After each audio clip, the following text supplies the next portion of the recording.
Hey, it's me again. Welcome to my Vinyl Monday, where I go through my vinyl. I'm not sure what part this is, but I've got two letters of the alphabet for you today. I've got I and J. I bet you can guess the bands that are in that. Let's start off then. Bit of Iced Earth. Classic heavy metal there. Cool cover. Damn fine band. Seen them live a couple of times. I see them Bloodstock once, and I saw them in... where was that? Old Kent Road? No, Gray's Inn Road. What was the name of that venue on Gray's Inn Road? Yeah, I can't remember. Doesn't matter. They were good anyway. Right.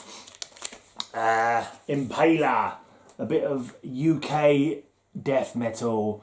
The underground band. Never got big. I think this is the only album they had out actually. Remember seeing them down the Royal Standard in Walthamstow, that was it. The Royal Standard in Walthamstow, I saw these guys playing it. They were pretty damn cool. But so as far as I'm aware, this is the only album they had out. Yeah, good stuff. Give it a listen if you get a chance. If you want to check out old bands you may have missed before. Bit of classic death metal here as well. Immolation, of course. Let's take it out of the case so you don't get so much glare off of the plastic sleeve that's keeping it from getting damaged and that. Yeah, classic. Dawn of Possession. Cool stuff. Right. Let's put it back in the plastic sleeve so I haven't got to do it later. There you go, that's in the... Right, what have we got next? Impaled Nazarene. Tall Kunt Nose. Bloody great name for an album. I don't know what it means, but it just sounds good. And you got the demonic looking creature there ripping the entrails out of somebody. Yeah. Finnish black metal. I think actually probably my favourite black metal band actually. I know they were against the old fucking black metal mafia back in the day. Were like, oh, you are not one of us. We're against you. You don't follow the right. I don't know, don't kiss the right ring piece of Satan or something. I'm not quite sure what the issues were, but I believe there were quite a few issues against Impaled Nazarene amongst certain Norwegian black metal bands. But yeah, I don't get into, well, I try not to get into normal politics. I'm not about to get into heavy metal politics, for fuck's sake. But they're a pretty good band anyway. Cool stuff. Right, what's this? Oh, it looks like Intruder. Let's have a look at, yeah, Intruder. Cool. I actually played a track off of this. Let's have a look. Is it this one? No, one of the other albums. I actually played another track off of Intruder on one of my recent podcasts. I'm working at the moment on my Patreon. I'm doing a 5 months worth of Twilight Zone themed shows, and the track "It's a Good Life" off of not off this album, must be off this other album. I'm sure I've got it on vinyl though. That album. I'm not too sure now. No, apparently not. So I must not have it on vinyl, that album. But yeah, It's a Good Life off one of their albums is based on the old Twilight Zone episode, but it's not on this one, and I must have it on. Must not have it on vinyl. That's weird. 'Cause I'm sure I had. Let's have a look. What's the other one I've got here? I thought I had all Intruders out. No. But I've definitely got It's a Good Life. Oh, it's on this one. I missed it. Psycho Savant. Yeah, It's a Good Life is off this album, and I'm playing it on my most recent Patreon show because it's taken from the Twilight Zone episode from the 3rd season, I think it is. Yeah, it's the 3rd season because that was the show that I did last. Yeah, cool. If you're into, if you listen to my podcast, you listen to my podcast. But the reason I do this vinyl is to get people to look at my vinyl. Also, at the end, I say, look at my podcast, listen to my podcast. So that's the whole idea. Get people onto my blog so they can check out my podcast as well as, looking at my vinyl. And so my Patreon show is up there. For just $1 a month, you can become a Podomaniac and you get an extra exclusive show. So well worth it. Right, then we have Indestructible Noise Command, another awesome thrash band. Don't let the rather crappy looking cover put you off. Indestructible Noise Command are bloody awesome, really like their stuff. This is the first album, Razorback, I believe. Yeah, Razorback. And then we have, the other album, I must not have it on vinyl. I'm sure I'm going to... The Visitor, if it's called The Visitor. No, I must not have it on vinyl. Does that mean I haven't got it then? I know I've got the songs. I'm sure I had it on vinyl. Maybe it's mixed up. Maybe I'm confused. Maybe I've got it on CD. I don't remember. But I have got this one. Classic fucking Danish, kind of death thrash, I would say. It's thrashy, but it's very technical. And the speed of it kind of makes me think it's a bit deaf in there as well. But fucking awesome, man. Invocator, Excursion, Demise, the fucking shrillness of the vocal. It's a fucking classic album, this one. It's another one well worth fucking checking out if you've not heard these guys before. They will kick your ass and you'll thank them for it. Right, now coming up then, we've got, obviously, this is the first metal band I ever listened to. The first metal band I knew, Iron Maiden. And I'll let you know when I get to it which album was the first one I got. So obviously it's the classic Iron Maiden self-titled one. When did this come out in the end? 80 something or other, 84? Real bloody early anyway, wasn't it? 1980 this came out. Wow! And I was just 11 years old. Yeah, needless to say I wasn't into him at that time. Although I think Steve Harris, didn't he live in Leytonstone? Which is where I live, so pretty sure he came from Leytonstone originally, so I might have walked past him in the street sometime, who knows. Wish I'd fucking known him back then so I could, I don't know, got tickets to his gigs for free and shit like that. Because they actually played, didn't they? They played twice in London last weekend. I didn't even look at tickets, didn't even bother. I can't bother to pay £100 for a fucking gig, it's not worth. As much as I liked Iron Maiden back in the day, I've not really kept up with their recent stuff. I've fully heard it in passing, but I'm not actually going out of my way to, really get into it. The early stuff is where it is, but for me anyway. But yeah, I'm not paying shitloads of money to get a ticket to see Iron Maiden. Although it was the first band I saw live, wasn't the first band on the bill, but yeah, it was a Monsters of nearly 30 years ago now. August the 20th, 1988, my first gig when Iron Maiden headlined the Monsters of Rock Festival. And yeah, that was back in the day when that was an awesome gig, I loved it.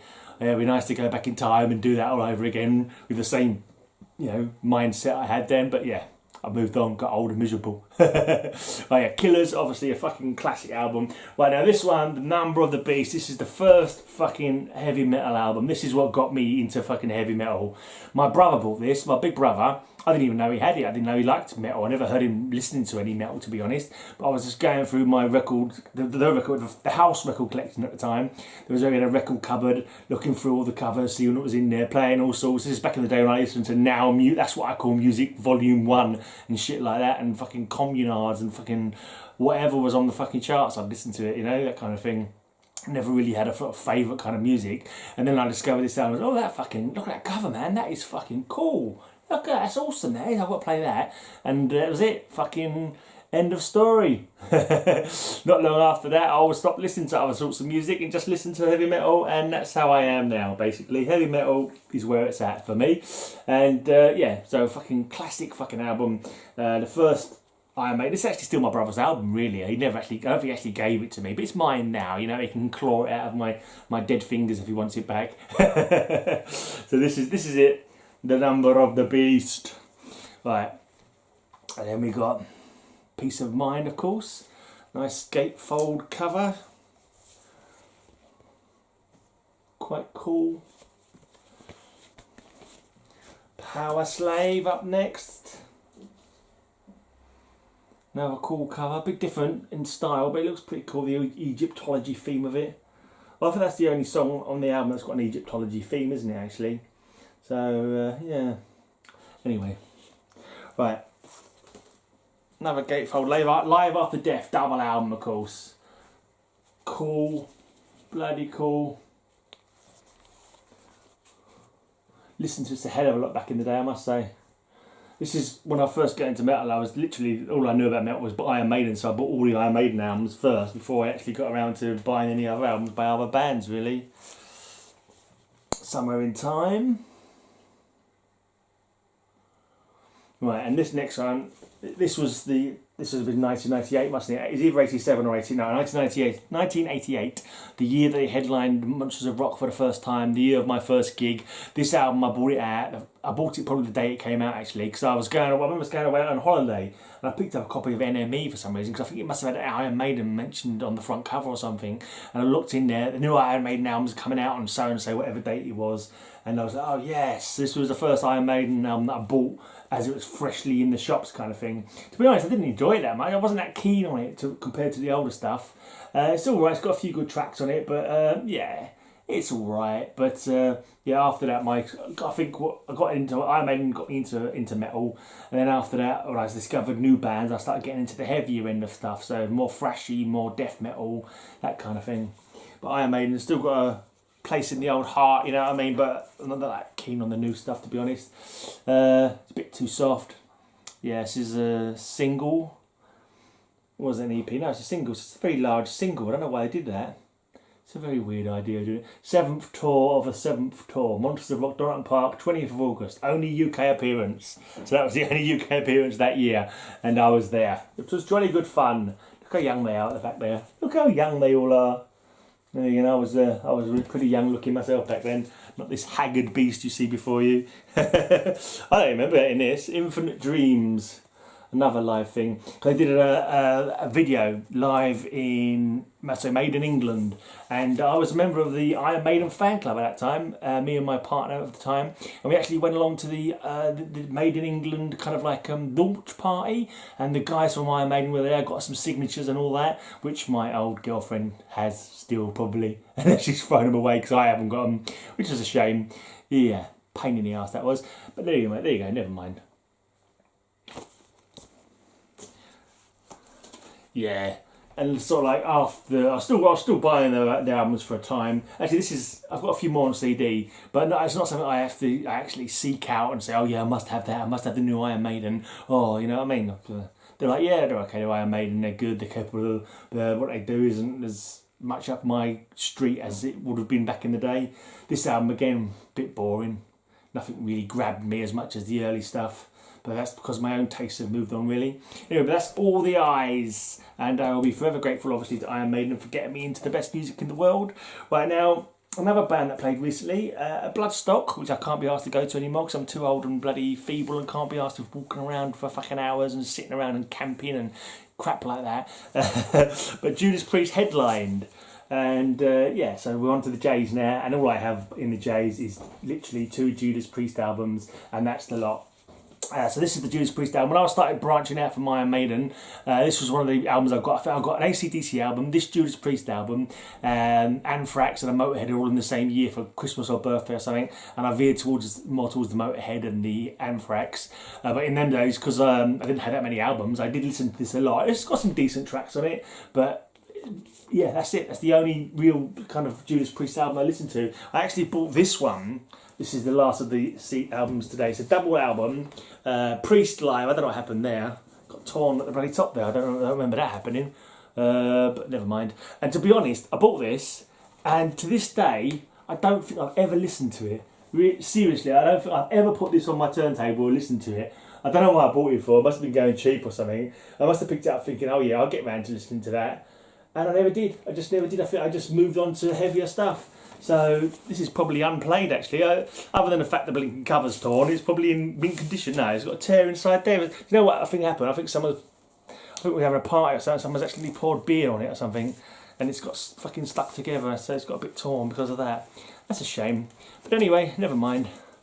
Can't say I ever played it. So Judas Priest. Yeah. So that's.